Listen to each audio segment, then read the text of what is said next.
Well, welcome to another Fortuna admissions webinar with insights and guidance from the dream team at Fortuna. How could we be talking about round two already? I mean, we've barely got out of round one. We're still waiting on interview invitations from Philadelphia and from Palo Alto that will trickle out in the next 2 or 3 weeks. But of course, having a strategy for round two, particularly this year, is going to be critical. We've talked many of these webinars and at the Centre Court events that we host about record application volume. Already schools have seen that in round one. Maybe the news from Boston a couple of weeks ago wasn't what you were hoping, and starting to think about new targets for all of those deadlines at the beginning of January. So to talk through all of this and a winning strategy for round two, of course, I get the chance to spend the next hour with my wonderful colleagues. I'm joined by Judith Hodara. Judith was the former head of Wharton MBA admissions. Caroline Diarte Edwards, former head of INSEAD MBA admissions. And of course, we will be looking at European options beyond those US schools. And Sharon Joyce, the former Berkeley Haas admissions associate director. So we've talked in the past about the breadth and depth of Fortuna's team. We have over 35 former gatekeepers. They were associate deans, admissions directors, associate directors from, well, pretty much every one of the world's top business schools in the US and in Europe. With all of these webinars, we hope that the next 60 minutes will give you lots of ideas and of course the chance to then reach out and say, hey, this is my situation. I am looking at deadlines in the next 10 weeks, 12 weeks, and would love to talk through some of the options and how I can best put a strategy forward for round two applications. We also have an enormous amount of resource on the Fortuna website, other webinars, of course, that we've recorded and put up. Weekly information through whether it's about interviewing, whether it's about letters of recommendation, the essays themselves, covering just about every school, and of course the deep dive analysis series that we started for Harvard and Stanford that really gives you a sense of the sort of individuals and their stories that caught the attention of the admissions officers on the East and the West Coast. So I guess with the panel, we're going to jump straight in, and I think perhaps just a sense of where we are. And Judith, I think round two, you and I have I've always remembered your expression of the top schools being round agnostic. Yeah, I started using that a couple of years ago, and it definitely has stuck. So thanks for bringing that to the masses, Matt. I appreciate it. So this is the promise that, whether in Boston or anywhere else, they haven't given away all of the places to those eager applicants that put forward an application in round one. I mean, you're planning this over an entire admission cycle. So talk us through a little bit round two and the strategy that the admissions office is using. Sure. So glad to be here with my friends and colleagues. So when I was at Wharton, we really were careful about round one and round two, meaning that it was kind of hard to calibrate what you were going to see coming in down the pike, so that there was frequently a high deferral rate in round one. And that, you kind of every year, it wasn't like there was the same baseline. So every year you were kind of like, okay, well, what's going to happen in January? So there was always room in January. Wharton, Harvard, and Stanford in particular are very well known for saying, apply when you are ready, right? And not rushing it. And I think that to us is something that definitely holds true with the students we're working with now. And we had a number of students that would say, okay, I'm going to wait until round two. I'm not comfortable with my story yet, or my score isn't where I want it to be, or I haven't got my recommenders lined up. So how is it different? It's different in that it may be students that either were not admitted in round one, but also a very high proportion of students that just were taking their time to get the pieces together. Also, something to keep in mind this year in particular, because of the virus, is that schools are also calibrating really heavily. They don't know even more so about what's going to happen to their classes and their class sizes. They are going to have some deferrals from last year as well. So it's on balance, round two tends to be an open round where they're kind of waiting for all this information to come in as they begin to sort through what their class is going to look like. And so I'm actually quite bullish on round two. I think that there's a lot of opportunity there. I think that students have had a chance to get the kinks out. If you applied in round one and it didn't quite work out, you can kind of rethink where you are for round two. So almost you've had like a trial balloon sent up, and then you can see what happens. And so I do really, I like round two a lot for those reasons. Also because it's given you a little more time to get to know the schools as well. It wasn't such a rush job. So for those of you that are applying in round two, additional support idea is just to make sure that you connect with your schools, reach out to people in clubs that you're interested in joining eventually, really continue to build your network of engagement with the schools that you're considering. Right, and so with your team in Philadelphia, would you sort of say to them, we talk about buckets of profiles, whether you're private equity associates, strategy consultants, bankers, software engineers, and you know that you're going to have really strong profiles from all of those sectors in each round. So would you sort of say, well, we don't want to take all of the PE associates in round one, and would set aside even on a sort of a sector by sector or function by function basis? Yeah, there was definitely this sense of, you could fill the class easily with all consultants or all investment bankers or all people from PE or all people from social impact. So there is a balance that's going on. And certainly it's going to start to shake out a little bit more in round two. I think that Harvard is particularly well known for their bucket analogy, Matt. I think that's something that you've been aware of for quite some time. And certainly, our other colleagues speak about that. So another thing to consider for round two is how are you presenting yourself within that bucket, right? Not just that you have been a diligent consultant or a diligent investment banker, but what are the other things about your profile that you want to have stand out about you. I just talked with someone earlier today who said, this is my profile and I don't feel like I'm such a standout. And it kind of dug a little deeper. And then all of a sudden there are all these other things.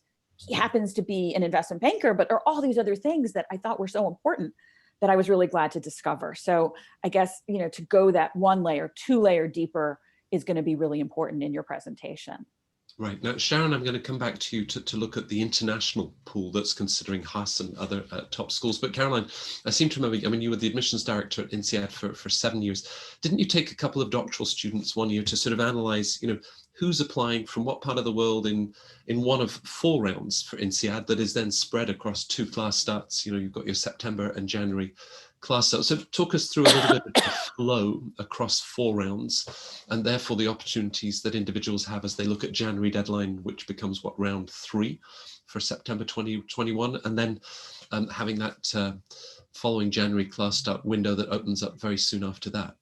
Yes, so we tried to set up a system where we would look at historical data of how applications were coming in over the rounds and where we were in the cycle, because MBA applications is a cyclical business, and right now there's an upswing, and it depends on where we are with the economy, whether application volume is growing or declining. So business schools can sort of forecast to a certain extent how they expect their application volume to evolve, especially in the sort of coming months. So what we tried to do is set up a system where we would forecast the applications that we expected to see rounds by round, and therefore figure out, what offers do we need to make round by round to make sure that we are taking advantage of the best of each round. Because I didn't want to be in a position where I was, accepting people in round 1 that I would later on have rejected in round 4 if they'd applied later on, or find myself in a situation where you just make different decisions later on. I think that's a shame if you're not able to just take the best of the pool overall. And there is, there's definitely guesswork involved, but when you look at the historical data and you sort of start to understand those trends, that can be helpful then to predict and understand how you can take advantage of the best of the pool overall. And so I would say with INSEAD, more than a lot of the top US schools, you can afford to apply a bit later in the season because they really try to maintain the level of competition from round to round as much as possible. And because there are actually, 8 rounds per year, given the 2 intakes, that gives you a lot of flexibility. So I think with INSEAD, there's less time pressure on candidates than there is with the US schools, because with the top US schools, it's so important to try to apply if you can in round 1 or round 2. So you've got 2 shots in a 12-month period, whereas with INSEAD, you've got potentially 8 shots. Well, right now, given the upswing in applications and where we are in the sort of current cycle, in most cases, I would discourage people from applying in round 4 if they do have the opportunity to apply in another round, and if that is feasible for them, especially if they've got a common profile. And this is something fairly common to European schools. LBS also has 4 rounds. Oxford and Cambridge talk about having stages, but they'll have as many as 5 of those. So, and David at LBS has sometimes commented it was the Brits, notably, but the Europeans that might apply in later rounds, perhaps they didn't have the same visa concerns. So you'd see different parts of the world, perhaps sort of front loading.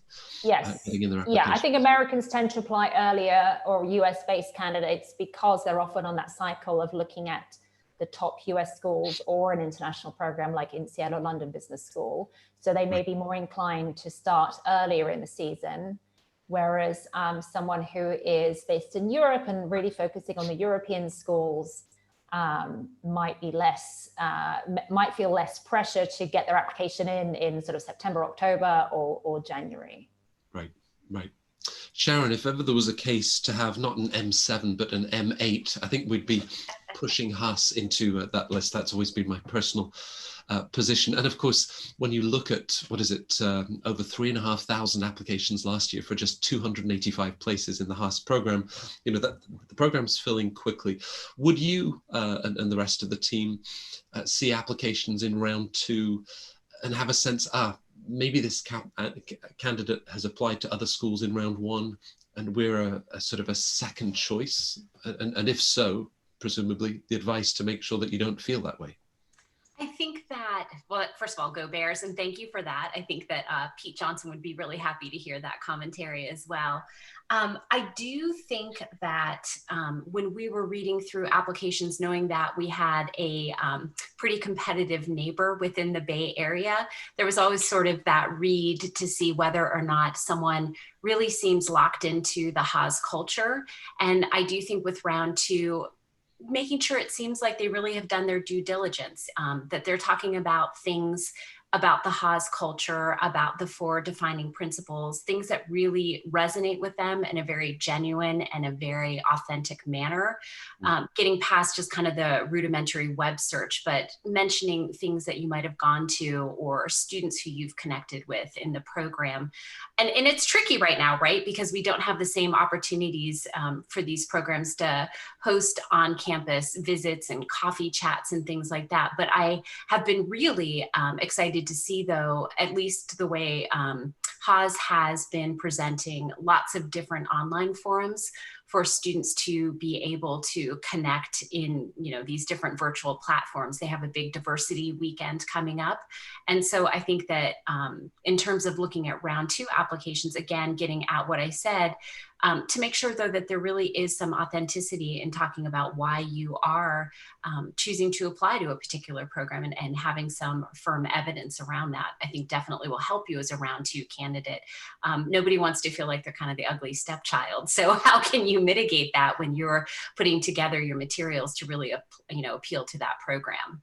Right. And this idea of sharing the love, Judith was saying, well, applying in round 2 might give you more time for that sort of outreach, whether it's a second-year student who's the president of a particular club that you're really interested in the school, but team footwear or a culture at Kellogg, Haas, and the sort of the 4 pillars. In whether it's round 2 or any round, it really is being able to show the sort of the research, that sense of alignment that you've really taken the time to get to know the school. I'm British, so my voice doesn't necessarily. Yeah, so I'm not sure, Matt. Are you going back to Sharon, or are you going back to me? That's back to me. Okay, sorry. Well, if we look at this year, and someone's already do send in your questions that with this illustrious panel, we'll get their insights and thoughts on them. Someone has already said, well, for international students. Now, what we have seen, and whether it's Kirsten at the GSB, Pete at Haas, Rod Garcia that was with us a couple of weeks ago from Sloan, clearly round one at record levels, but it was very much a US domestic audience, after years and years of a strong US job market and people that had perhaps postponed their business school plans. Along comes a pandemic and everyone is pushing to go back to business school. But they were already showing concerns over the summer that they may not translate into international volumes. And I guess we'll have to wait to find out the results of this presidential election for next steps. But I mean, Sharon, just in terms of international students, round two is still viable. I know that we've had an unusual year with embassies closed and visa issues. But for an international student, round two is, it certainly works. And round three perhaps is the one where there are very few places then available. I would agree with that. And I do think that for international students, first of all, I feel a lot of empathy because I think that it is really challenging for everyone right now. But I think in particular for international students who have really had their heart set on attending a program in the States, I think we're all on sort of a wait and see. And so in terms of applying, though, I do think that you're still very much a viable candidate in round two. I do think that schools certainly are welcoming and really want to have international students in their program, particularly because it really does promote at a school like Haas the hallmark that they have around diversity and being welcoming of other perspectives. And so, we lose some of that when we don't bring in a class that is really representational of an international perspective. And so I definitely think round two candidates should think of themselves as very viable in round two. And I think just kind of behind the scenes though too, know that when we would read round two candidates, round one candidates, round three, you're also read within that pool. And so there's a lot of really good calibration that goes on because, for example, I read applicants from Korea, had the opportunity to visit higher education institutions in Korea, so I had a really good sense of what the programs were like, what the educational system was like. And so you definitely have a very fair shake in the process. And I think that the programs do a really good job of making sure too that the admissions reviewers who are kind of subject matter experts for that particular geographical region are well versed to know what they're looking for when they are reviewing your application. So I think that that's kind of a little bit of an insight to know about as well. So, I mean, I think my takeaway is apply, know that for sure, schools are very welcoming of having a large international population. And again, we're on a wait see to see what happens with borders opening, with visas being processed, things like that. It's, I think, a very unprecedented time right now, not just due to the pandemic, but also I think on the political horizon in the States right now. Right. Well, of course, we're 2 weeks away from perhaps knowing a result. Maybe we'll never know the result of this election, but it I think has had that impact, and schools have reported. It is so easy for a man sitting in Paris to say. I mean, we've been in this industry for so long, certainly we remember 2009 and an uptick in application volume. We can go back to 2001, 2002. I can even remember in the 1990s when application volume shot up because of various economic shocks around the world. Caroline, historically, there's always been this sort of uptick, just the idea that it's a great time to go back to business school.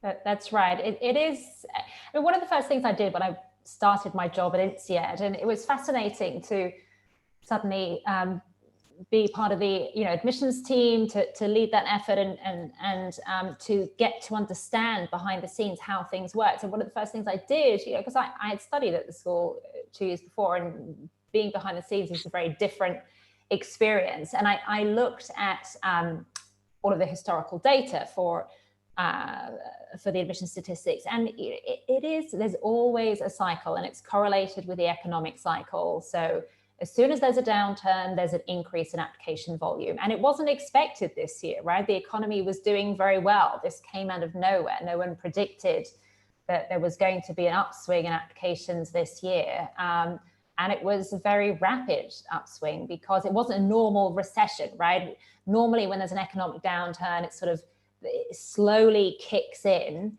Whereas this, I mean, it was not an economic downturn. It was just the economy was switched off like a tap overnight. So there was a massive change in the market that happened, literally from 1 week to the next. So schools did see a big bump in application volume, and a lot of the schools extended deadlines, of course, over the spring and even into the summer, to accommodate candidates who are facing difficult circumstances and challenges with test taking, etc., and saw huge bumps in application volumes for the final rounds for the last season. And that's definitely carrying on now. So the schools that we've heard from so far are reporting significant application increases. As you said, the top schools are already talking about this being probably the biggest season that they've ever had. And as you said, for the US schools, it's largely driven by domestic demand. So, we had the question from an international candidate who's concerned about applying. And as Sharon said, those applications are incredibly welcome, and schools are, really trying very hard to craft a diverse classroom. And I would say as an international applicant right now, you're in a very strong position. Because the growth in application volume, especially for the US schools, as we said, is largely domestic. So the schools are, and they have seen a drop in the percentage of international students for the current classes that have just started. So they really want to turn that around for next year. So yes, it's definitely a very competitive season, but there are nuances to that. So, if you're an international candidate applying to the US schools, it may not be as bad as the numbers suggest. I would also encourage candidates to, look a bit beyond the obvious choices that they might otherwise have gone for, and just, spread the net a little bit more widely this year, and think about, where you might be a bit more of an unusual candidate. Because that's going to be your opportunity to stand out.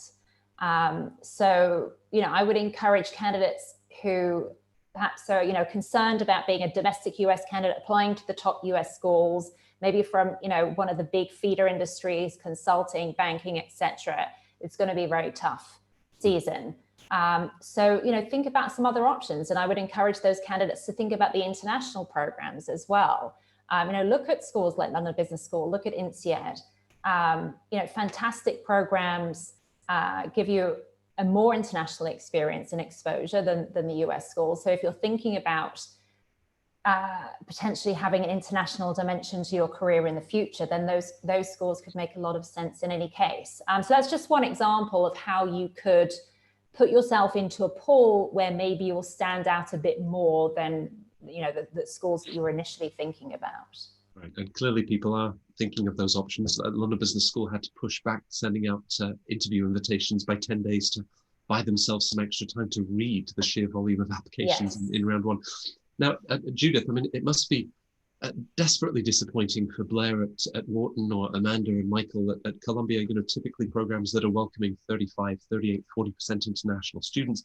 It just didn't happen for the class that they brought in for pandemic, visa-related reasons, deferrals, of course, among them, and they only, there was a sharp decline. I imagine that round two is going to be very competitive, but should I be thinking about those other thousands of applicants, or really just focusing on me, my story, my test scores, using this time in the next 10 weeks to put together that story? Matt, you're leading the witness. 100%. It's so hard not to pay attention to all the other stuff going on in the lanes next to you. And I talk with students a lot, students that are thinking about seeking support with Fortuna, students that are already working with us. And it's really easy to get wrapped up in the noise and to think, oh my gosh, I just read da-da-da-da-da on Poets and Quants, or I read this there, or the Wall Street Journal says, and it can really be demoralizing. And I just think the hardest thing to do, but probably the greatest thing you can do, is just focus on how great you are as a candidate. And you're going to be admissible regardless of what's going on, again, in those lanes, those traffic lanes next to you. So I also hesitate when students say to me, well, should I wait a year? Should I wait 2 years? I'm thinking, you don't know what's going to happen then. So if you feel like you're ready, there's a lot that you can do to support your own candidacy and to make yourself incredibly appealing within this process and to showcase your strengths. But to kind of hedge on, I don't know, and what if, and should I, really can be self-defeating. So certainly there are ways that you can help yourself stand out in these very competitive pools. And I mentioned one of those a little bit earlier. Matt, if it's okay, I'd like to talk about that. Please.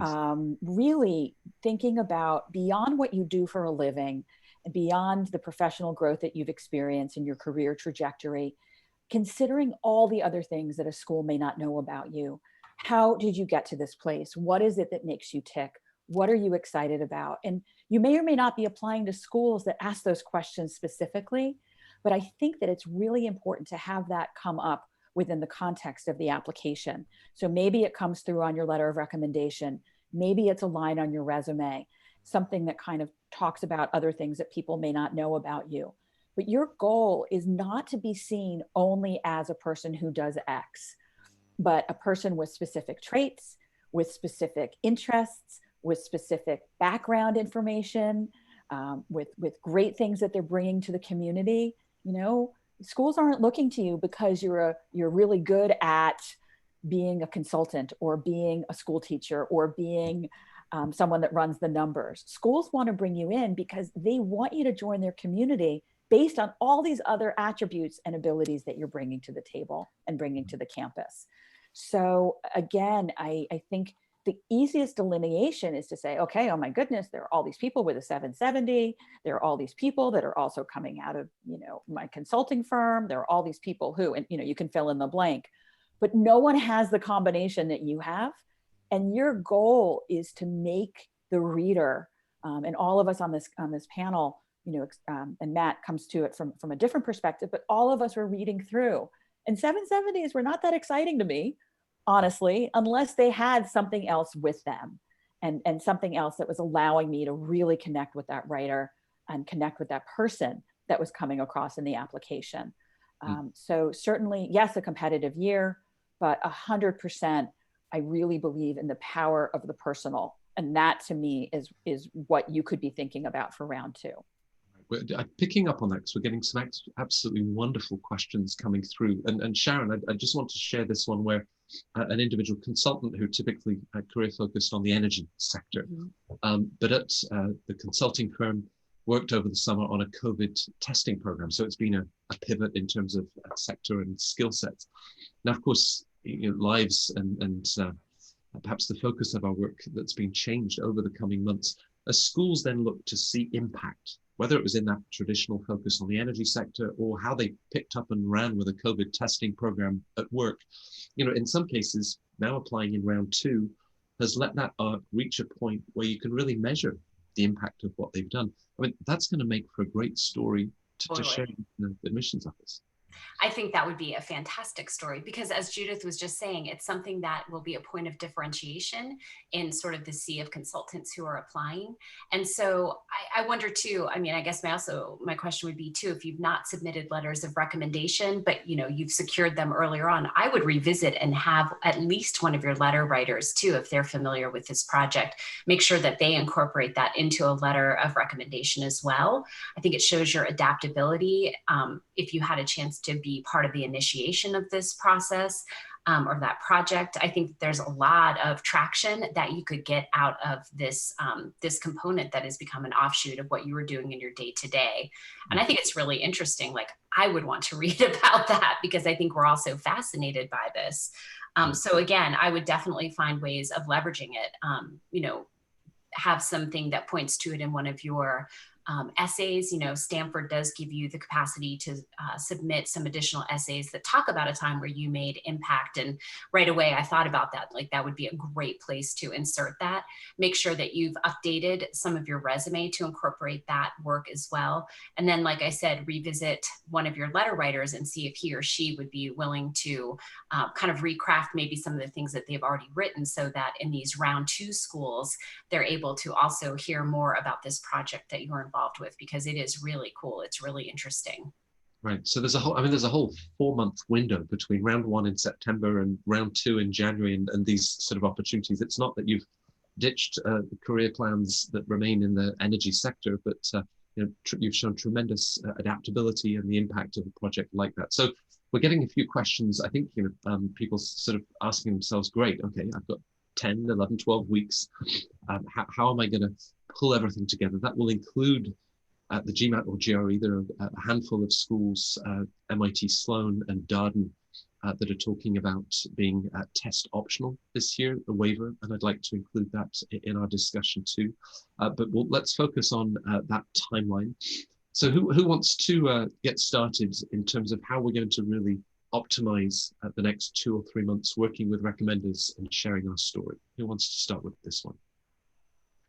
Do you guys want me to hop in? I'm happy to. Sharon, you're on That a roll. would be great. I think the biggest piece is like being organized. And I think thinking about making your plan to make sure that you are going to hit your deadlines, particularly too weighing in that a lot of the deadlines are going to come right around, we're done celebrating the holidays. And so making sure that you're in contact too with people who are providing letters of recommendation on your behalf.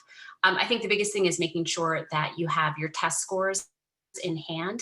I would be sitting for a GMAT or a GRE like now, so that if you're not happy with your scores, you do have time to retake those tests before you do hit submit in early January.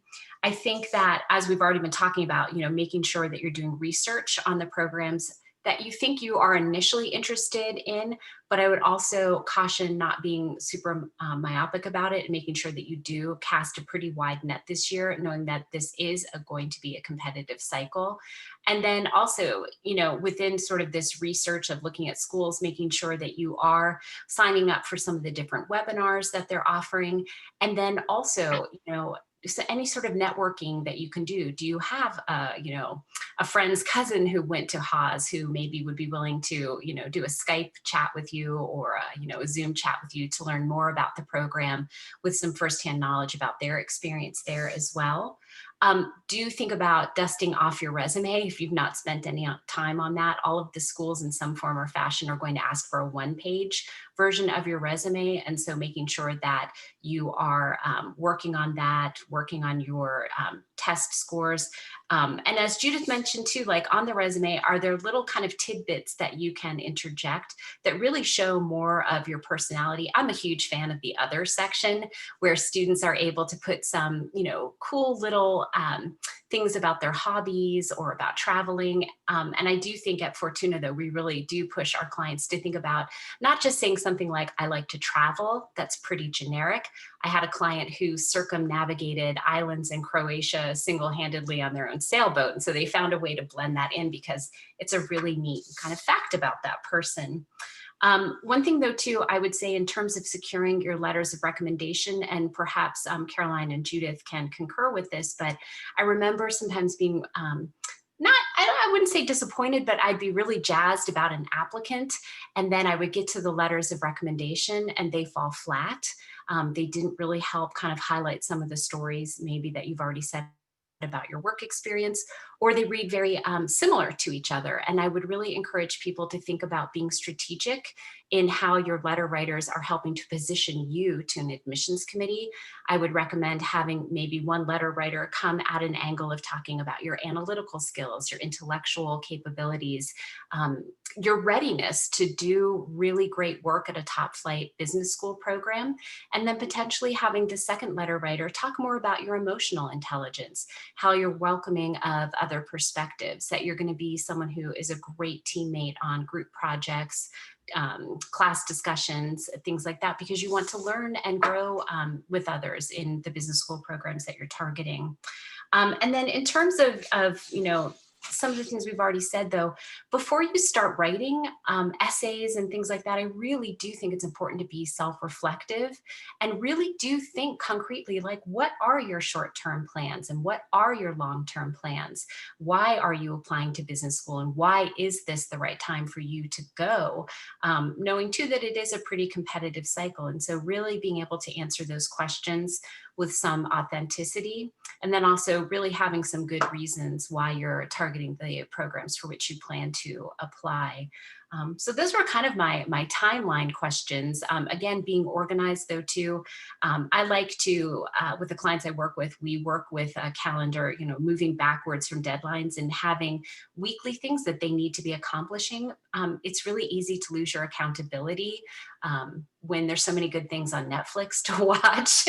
And also knowing that a lot of people are working full time. So I think in terms of making sure that you have a schedule that holds you accountable leading up to a deadline, just to make sure that you stay on track for everything. Right. I wanted to add something to that I kind of like the Friday, Sunday check-in, self-check-in, so that on a Friday, you're like, okay, what am I going to look at to accomplish this weekend? And like, you really sit down and have a conversation with yourself. And Sunday night, you can kind of look at it for the week. Like, you're going to be working as well, but what things that you can look to accomplish. I personally like this also, just like, okay, let me get my head around what is coming up. So you can kind of see, oh, there's a block of time on Tuesday that I can actually dedicate. So that doesn't come as a surprise. And you guys are obviously pretty good at time management if you're applying to business school while working full time, you're in school full time, some of you, but I do find that those 2 points of like pre-weekend, post-week can be really helpful. Right. And as we're going through that sort of self-reflection, I mean, Caroline, Sharon was pointing out for that as a recommendation, but if we look at 2 areas, one is, sort of gaps on the resume. It doesn't feel 10 weeks out that I've, got a long list of examples of community engagement or volunteer work. And then perhaps also sitting down with recommenders, remembering that, of course, in the holiday season, they might be less available, despite being very motivated and enthusiastic for your application. So, even at this late stage, with that sort of dusting off the resume, if there are gaps, is there anything that we can concretely do at this late stage? So you mean if there's a sort of gap in the profile, and can they enhance their profile rather than just the presentation? I mean, it's not walking puppies at the animal shelter 2 days before you apply to business school that's really going to shift the dial, right? As wonderful as that would be. Yeah. So I mean, we love speaking to candidates earlier rather than later in the process because there's just so much more. And Sharon, you do a lot of this work working with candidates sort of even 2 or 3 years ahead of applying, because there's so much that you can do at that stage to sort of prepare and shape your profile over that time. So, if you're looking now you're concerned about gaps that you have or weaknesses that you have in your profile and you're looking to round 2, as you say, you can't just pick up something new for your extracurriculars and expect that to look serious, incredible in your application. But sometimes what can work is there may be an interest that you have, been heavily involved in the past and you haven't done so much recently, but perhaps you can pick up on that again. And so I think, if you're looking, so you're staring down the barrel of a gun of a deadline that's quite imminent, and you don't have a ton of time to make a big difference. One thing that you can do on the extracurricular front is sort of refresh something that you have, has previously been significant for you, and then it looks much more realistic, it looks much more credible, you've got a track record in it. Schools are so skeptical if you've just picked up on some completely random different activity a few months before an application deadline, and it happens a lot, and it might be absolutely completely authentic, and maybe it wasn't at all related to your business school applications, but admissions officers tend to be a bit skeptical of that because they just see it so often. So I would say, if you can pick on, perhaps you were a brilliant tennis player in the past, and you played in college and you won lots of competitions, and you haven't played so much recently, but perhaps you could get back into that, or perhaps you've done some tennis coaching and you could get back into coaching a team or volunteering. So I think trying to build that track record over time is important, because schools are looking at not just something that you've done for a short period, but what is something that has, you've genuinely invested yourself in over a significant period of time and really made a difference. And that suggests that it's something that you genuinely care about and you're passionate about. And that's what they're trying to understand in your application. Right. So you're creating this sort of arc between perhaps something that you did in college that you picked up again, and it does create that sort of end-to-end sense. As you then think about recommenders, and perhaps a recommender that in a company you worked with a couple of years ago, I mean, this is a time to be very active and re-engage with them. Someone has written, in, not with a question, but just the disappointment to learn how many applicants might be writing their own letters of recommendation, which is actually a very difficult thing to do well or effectively. Yeah. But this is a real opportunity to sort of connect with recommenders and sort of lay out your application, what you're looking to share, and what they could look to focus on, right, Caroline? Yes, and the earlier you start doing that, the better. And it's a very good point that Sharon raised about, the holidays are coming up. Round two is often the time when candidates, specifically round two, it's more of an issue than other rounds because of that holiday period. And candidates often struggle to mobilize their recommenders in time because they're expecting them to have submitted their application or their recommendation and they haven't done it, and they try and call them, and they're offline skiing in Tahoe or something and they can't get hold of them.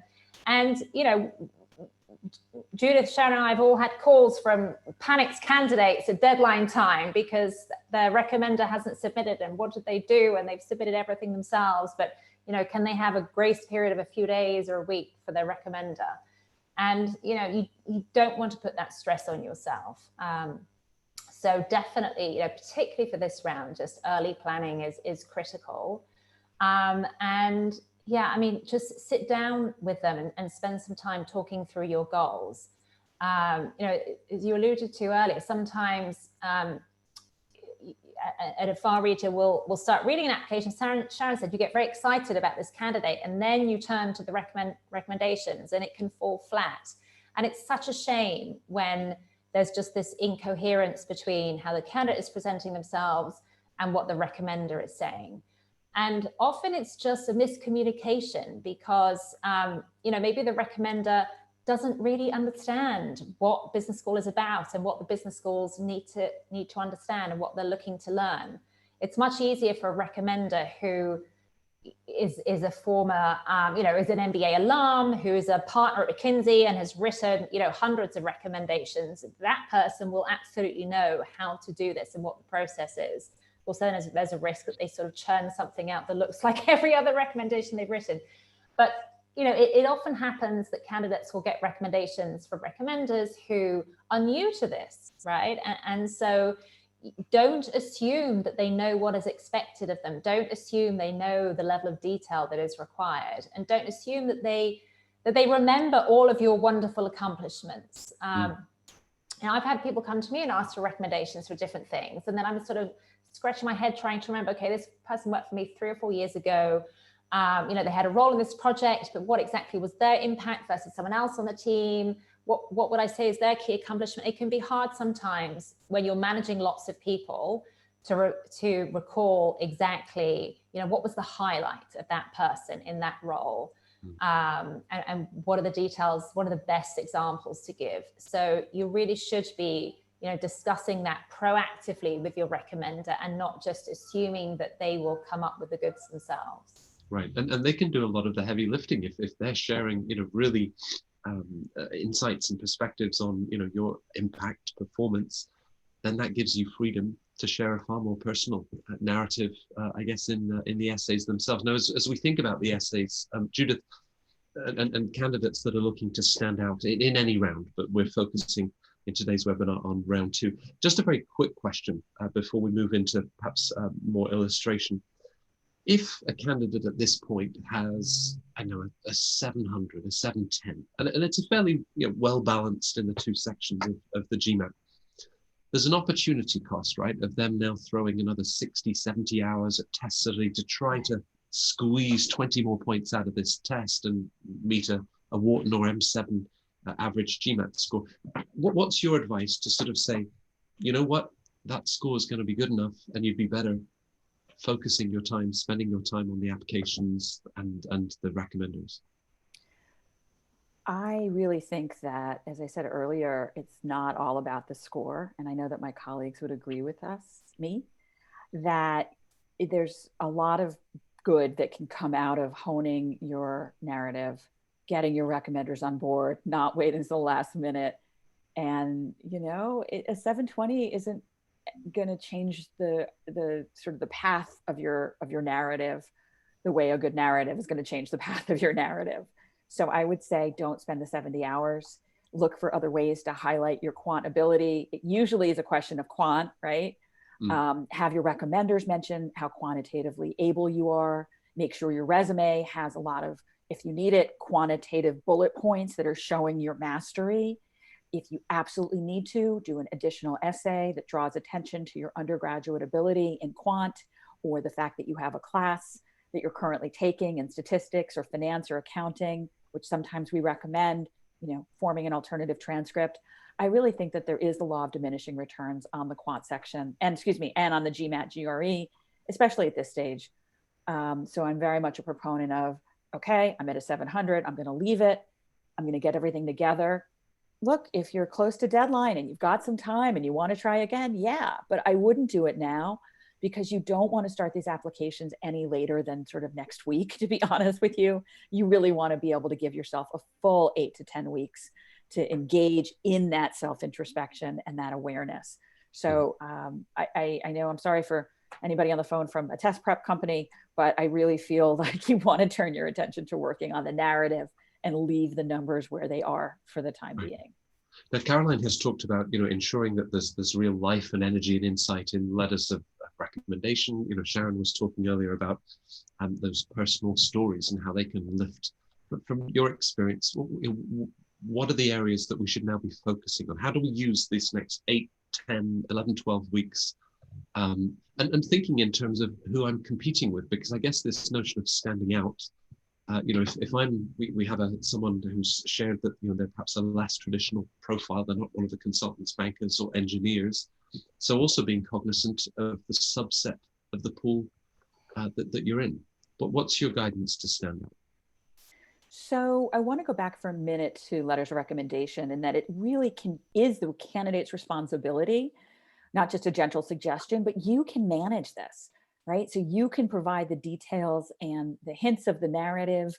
We're not saying you're writing it yourself, but you are definitely supporting your own candidacy and advocating for yourself, so that there are examples of you mentoring an incoming teammate. There are examples of you stepping up. There are examples of you presenting to individuals that you might have been uncomfortable with, but you really overcame it. So give that recommender lots and lots of examples and fodder, so to speak, to back up whatever they're going to say about you.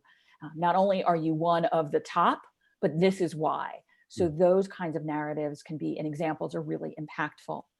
In terms of your own candidacy, again, and how to stand out, that whatever the narrative is that you're sharing, you want that to show up in all the different aspects of your application.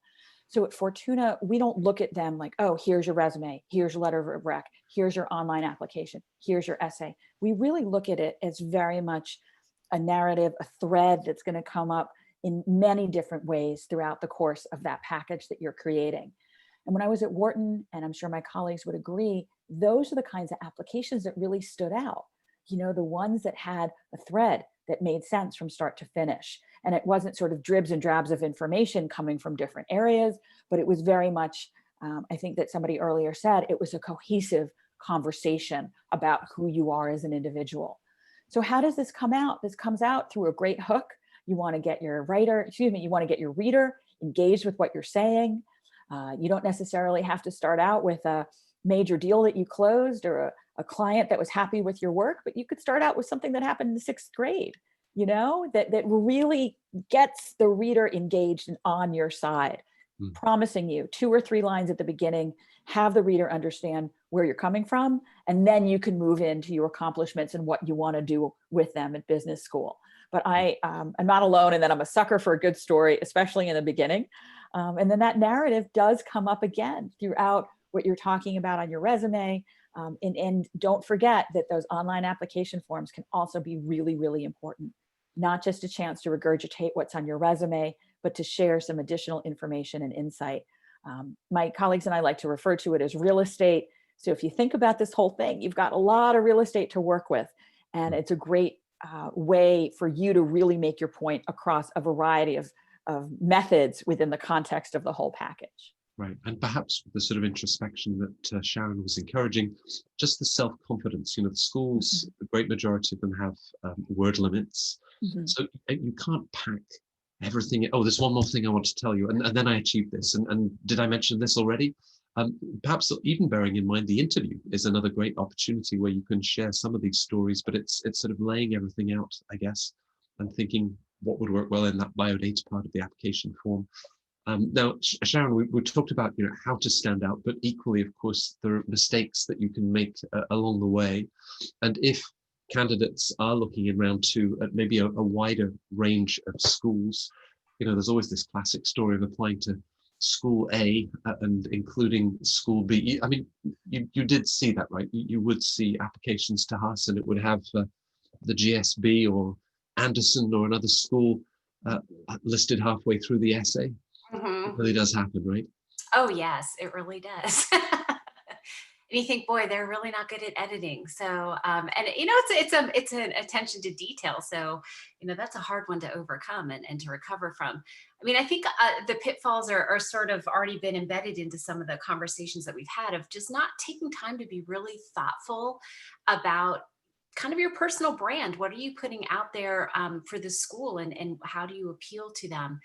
Because I have definitely read applications, over my career where it just seems like kind of things were just kind of thrown together in a very loose manner and not really this thoughtful presentation of who you are. And so, again, it goes into that self-reflective piece. A couple things to think about is, look at some of your, your previous performance evaluations. What were some of the themes and some of the threads that come out of that? Think about some self-assessment tools that you could use. I'm a big fan, as you know, of Clifton Strengths, maybe doing a 360 with people outside of your work to see kind of some common threads that come out among your friend group, come out across your family, things like that. So again, the self-reflective piece, not taking time to think about being thoughtful toward this process. And again, I think we've already kind of talked around letters of recommendation, but again, just being sure that you are managing your letter writers. And you do want to pick people who are cheerleaders for you in this process. I think that if you ask someone if they can provide an exceptional letter of recommendation on your behalf, and they don't seem super enthusiastic about it, you might want to move on and find somebody who's like, oh my gosh, I would totally be honored to do so. And when can we talk about what your plans are? And I really want to be there for you in this process. And so I think, again, partnering with people who really want to see you succeed and who are really invested in your career trajectory, I think would be a big piece of advice. And again, just kind of coming back to an earlier piece, I mean, this is the time to put blinders on a bit. I don't think you do any service to yourself if you keep reading blogs and you keep reading places where people are comparing themselves and throwing up their scores and things like that. It's just not useful. If anything, it's a great way to procrastinate what you should be doing, which is writing on your essays and working on revising.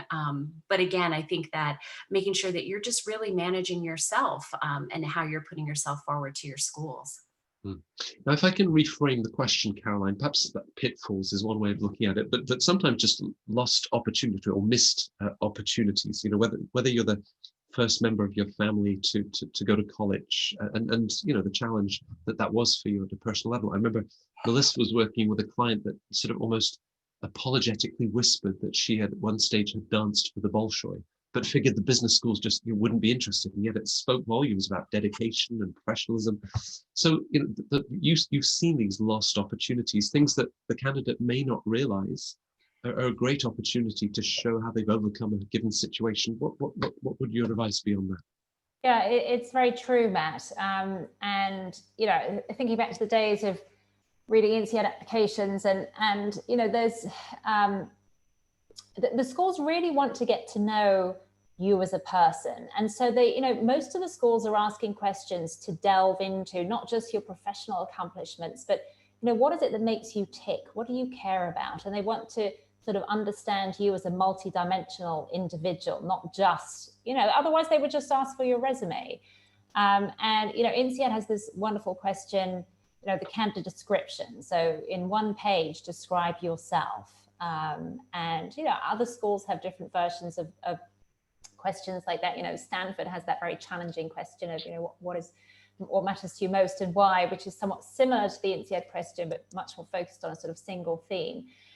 And the schools are trying to understand you as an individual. And I think that often, I saw that certainly as admissions director at INSEAD, and we see that sometimes when we begin working with clients, is that they assume the school just wants to know about my professional and academic credentials, and that's it. And that often the most fascinating part of the application can be the personal story, and the challenges that you've overcome and what that says about the personal strengths that you have. And so absolutely that's relevant to your application. And so I think that often candidates sort of miss those opportunities to tell those personal stories that reveal so much about their character and how they've become the person they are today, because they fear that it's too much information and, maybe you're not relevant to business school, which is, they think maybe the school just wants to know about sort of professionals and academics. And it's often the personal stories that really bring things to life. I had somebody this morning, and so I think he said to me, I feel like I'm just like everybody else in my field. And then I hear the rest of the story and my jaw's on the floor.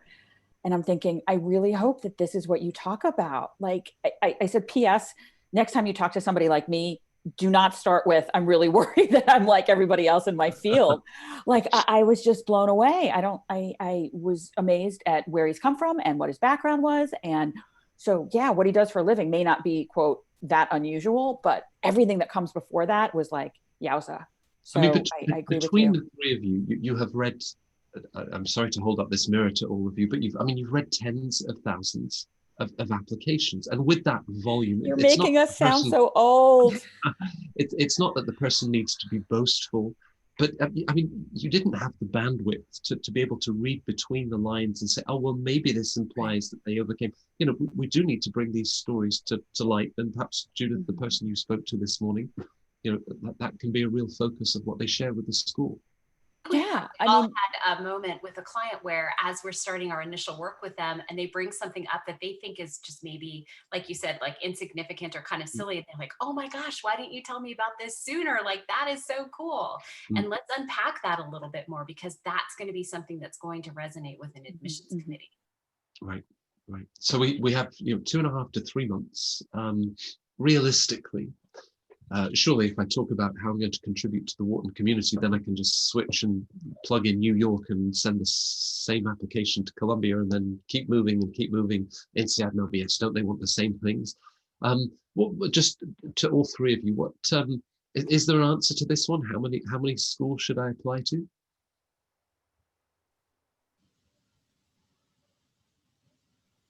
I don't know if there's a should.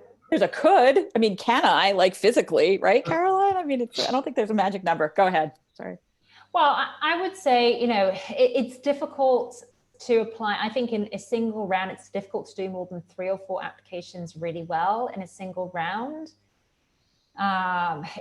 Sometimes it can be feasible, but, as we've discussed, you really need to tailor the application to the specific school. And you also, you need to mobilize your recommenders. They may have different questions that they need to respond to. So I think that is hard to do. Sometimes, the deadlines may be staggered, so that might make it more feasible for you to, apply to some schools earlier rather than later. The deadlines aren't all exactly on the same date. And as we've discussed, the international schools have somewhat different deadline schedules. So that can mean that, that makes it feasible to throw in an additional application or 2. But certainly, don't make the mistake of just throwing out a scattergun of applications, because it smacks of it. You'll never do as good a job if you're applying to 7 or 8 applications in the same round. And the file readers are very familiar with those types of applicants where they're just throwing an application in. It's very speculative, especially in this season. Often when there's a higher volume of applications, some of the increased volume, they're not from applicants who are super committed to the process. Right. Some of those additional applications are from people who had not thought about doing an MBA until like 3 months ago, and now suddenly it seems like the circumstances have changed. No, well, maybe I give this a try. It hasn't been a sort of well thought through decision. And so, definitely when application volume is high, schools are seeing a lot of speculative applications. I talked to Vision, the admissions director at INSEAD, and she was saying, that's certainly what they saw in the final rounds for, the last class. And when application volume suddenly increased when the pandemic and the lockdown started, there were definitely people just throwing in applications, especially as, the test waivers were given, and you could apply before submitting your test. So that also encouraged a lot of very speculative applications. Mm-hmm. So you have to be careful, I think, particularly in this season, not to be seen as in that bucket of someone who is not fully committed and not fully engaged in the process. And so now more than ever, it's important to really show that you understand the DNA of that specific school, and that really resonates with you, and you understand what you bring to that specific school. Right. And that's very hard to do if you're applying to too many schools at once. Right. And is there a point, Sharon, I think what we'll do with so many good questions, we'll sort of finish almost like a game show, and I'm going to fire these questions right at the end. But maybe things didn't work out in round one, looking at round two, and possibly that wouldn't work out. So at some point, there's also the decision, do I go for round two? Do I postpone plans? I mean, that, Sharon, is also part of a bigger picture. If I were to wait until next year, how would I then be able to strengthen my application? It's not just pushing it back in the calendar. It's very consciously thinking about everything that you would then do to make next year's application cycle a resounding success. I mean, I think if you have the opportunity to get feedback from any of the programs where you applied, obviously follow up with that. If you have, someone in your network who went to that program, having them almost do like a forensic accounting of what you submitted and get their input too. And I think then, the schools in some form or fashion will probably also send a generic letter where they're talking about their ranges of maybe scores, work experience, things like that. If you have an opportunity to do a bit of a comparison, I think, thinking about kind of the quantitative pieces, how did you fall in with that? But in terms of also the qualitative pieces, I mean, hopefully you have been partnering with someone who is helping you steward your essays through, giving you advice on how best to handle your letters of recommendation. But I think it's important to really do an honest debrief of, did I put together the best application materials as possible? Where did I perhaps stumble? And then, not being too thrown off by not being admitted, knowing though that there are only so many seats at the inn, if you will. And if you do decide to apply in a subsequent admission cycle, you're definitely not going to be at a disadvantage. I think if anything, if schools see that you took some time to be reflective and thinking about putting together a better, stronger application in a subsequent cycle, definitely had stories at Haas of students who came back in another cycle and ended up getting a scholarship. Right. So again, you can't internalize it too much, knowing that these programs are highly competitive. And again, there are only so many seats that they can extend out. Right. So we have talked about sort of the fast track of information. I think we were mentioning earlier, spending too much time watching Netflix. We probably have over 300 hours of recorded material on the Fortuna website and YouTube channel. So, with all of the questions, whether they're school specific, we started to look at letters of recommendation, how those sort of community engagements on a resume can help you to stand out. So do take the time to look through so much insight from all of my colleagues from the top schools. And as we said at the beginning of the webinar, reach out and share your story. What the next 10 weeks might look like, planning for round two applications, and even, the schools and your readiness for that. We have a session next week for those that are looking beyond the MBA at some of the specialized masters, business analytics and masters in management. But with so many great questions, I would love to just, let's see how we can do this. Some might be specific. let's see, manageable. I think we answered that one. In your view, what are some of the ways in which an African applicant can position themselves as a unique candidate? Caroline, I'm going to put this to you because, of course, INSEAD does have a long tradition of attracting great talent from Africa, and business schools are now seeing much bigger numbers. Is that something that you can really leverage as business schools are looking to have more African voices in the program? Was the question Africa specific? So I didn't. Yes, yeah, an African applicant. Yes, okay. Yeah, so I mean, INSEAD puts, tremendous weight on the international diversity of the class. That's really important. And, that's one of the key pillars of the admissions evaluation, is looking at the international experience and the international perspective that a candidate will bring to the class. And the school has very strong ties with Africa and is always looking to enhance that. So that experience would definitely be very valid and not common in the applicant pool, or not overrepresented by any means. So that's definitely something to emphasize. Right, and I guess as we see with the Stanford Africa Fellows program, many of the schools have really made efforts to ensure that there's more representation, more voices, and as Kirsten Moss would say, we want to encourage people that perhaps just didn't have business school on their radar. So never talk yourself out of it. Whether questions of financing, the voice, the diversity that you'll bring to the programs, schools I think really do welcome that sort of diversity. Now, and I just wanted to add just real quickly, make sure you reach out to the African student unions at the schools that you're thinking about. These people are incredibly well networked, both within their own institution, across institutions, in their home countries. They tend to have the ear of people in admissions.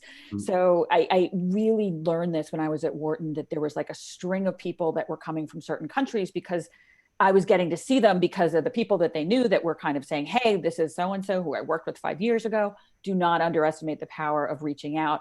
Incredibly helpful and very friendly as well. So these are people that have been where you are and really want to help you get to the next step. So just a little plug for those guys. Right. So Sharon, here's someone that was looking to submit in round one, but ultimately decided to postpone those plans. The recommender had submitted a recommendation over the summer. This is someone that they'd worked with, I guess, 2-3 years ago. Now that they're targeting round two, should they go back? Is there a way to go back and sort of update that letter of recommendation that's already been submitted? Oh, geez, I think you'll have to check program by program and see what their road rules are. I know at Haas, once it was submitted, it was pert near impossible to kind of take it back and let them revise it. What could happen though is, potentially maybe see if it would be possible if that letter writer could send an email addendum in and see if the school would be willing to accept that. But I do think that you'll need to communicate with each program individually to see what their preference would be.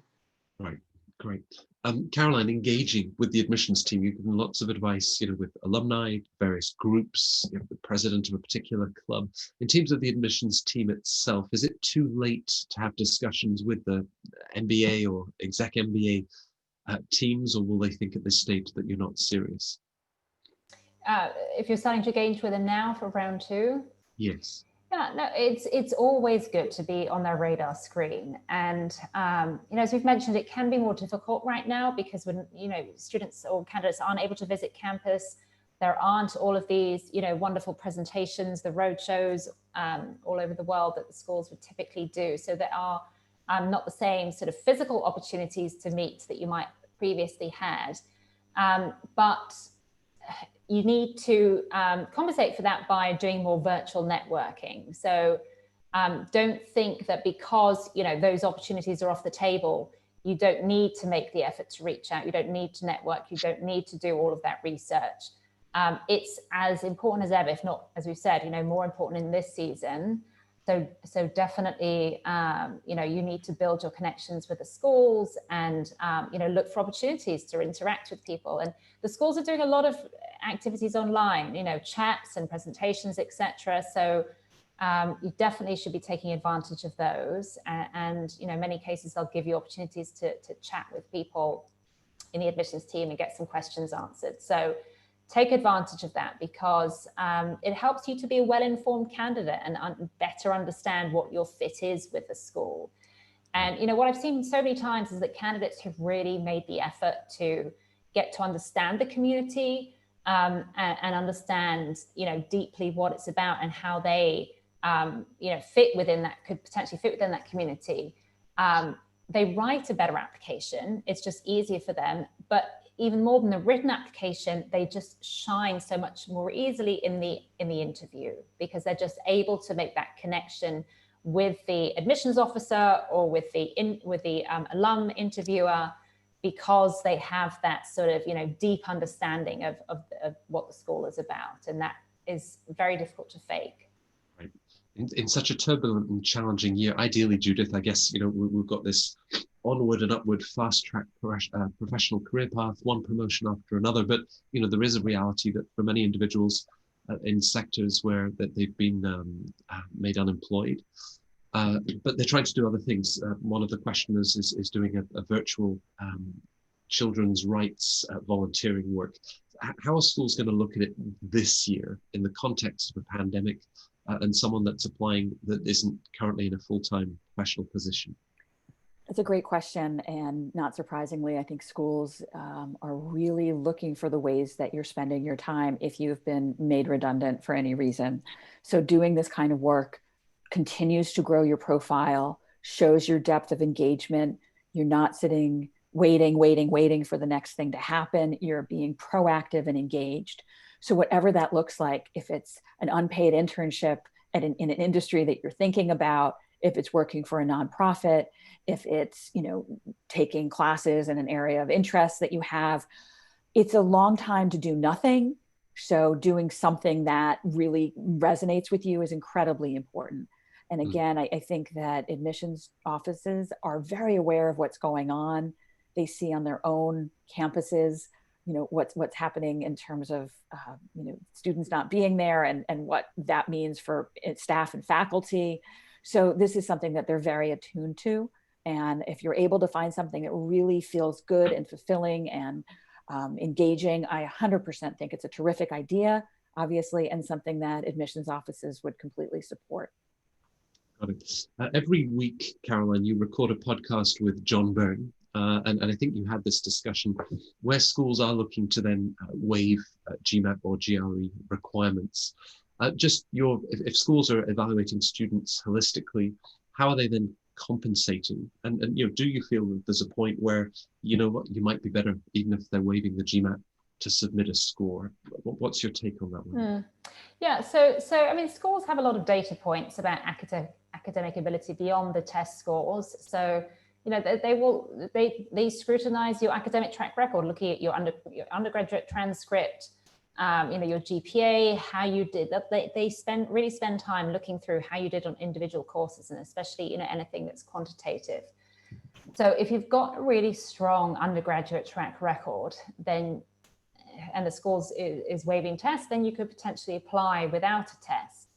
But if you don't have those strong academic credentials, then I think it is risky to apply without a test to a very competitive school. Right. And, you know, the schools are trying to be flexible, but if you do have the opportunity to take the test and, you know, you don't have a good reason for not taking it, then I would encourage candidates to take it. Because as we said, you know, there's a lot of speculative candidates out there right now, just throwing their hat into the ring because everybody's doing it, right? A lot of their friends and peers are applying to business school, and it seems like it might be the right moment. And you want to look like someone who's really serious about the process, someone who is very motivated. And taking the test is, you know, the GMAT or the GRE, it is a significant time commitment to prepare for that well. And so that is a signal of motivation and commitment to the process. And so, you know, if you do have the time to do that and, you know, you think you can get a decent score, then I would still encourage you to pursue that path rather than just submit an application without a test. For the person that asked for like a 10-week plan, do reach out to us, because, you know, we don't jump into the essays, as my colleagues have mentioned, you know, how you're already sharing certain parts of your story in the resume or parts of your professional impact and achievements that recommenders we'll be sharing that will then influence what will go into those essays. And as you probably got a sense working with Sharon, she will tell you what you should be doing on a Tuesday at 4 p.m. to move this whole project forward. So do reach out and we'll send you that. I want Sharon to tell me what to do on Tuesday at 4 p.m. I totally need that. I'm calling you later. I literally once sent Judith a screenshot of my calendar of how I have all of my clients have different color blocks. So, you know, it's totally aspirational on my end. And one final question that I will try to tackle. The US schools, I think they're not saying that international volume is down. It might be slightly down, but certainly US domestic volume was way up in round one. Many of them are looking at the US presidential election in 2 weeks' time and wondering if that will sort of unleash a lot of applicants that are just hesitated, H-1B visas, other concerns that they had. But of course, as Caroline mentioned earlier, international applicants aren't waiting to look elsewhere. INSEAD had, what, a 58% jump in application volume. LBS had to extend the time that they needed to be able to read all of the volume from round one. So I think, you know, in the global picture, a tremendous number of international applicants understand that this is a great time to go to business school. Perhaps we'll see more of them applying in round two. And I hope that with all of the insights and answers we've been able to provide, you now have a clearer sense of what is expected of you and how you can put together your own personal story. So do reach out. It was great for you to stay with us. I know that we went a little bit over, but it was great to be able to handle so many of those questions. And Sharon, Caroline, Judith, as always, thank you for so much warmth and encouragement and advice. It was a great session.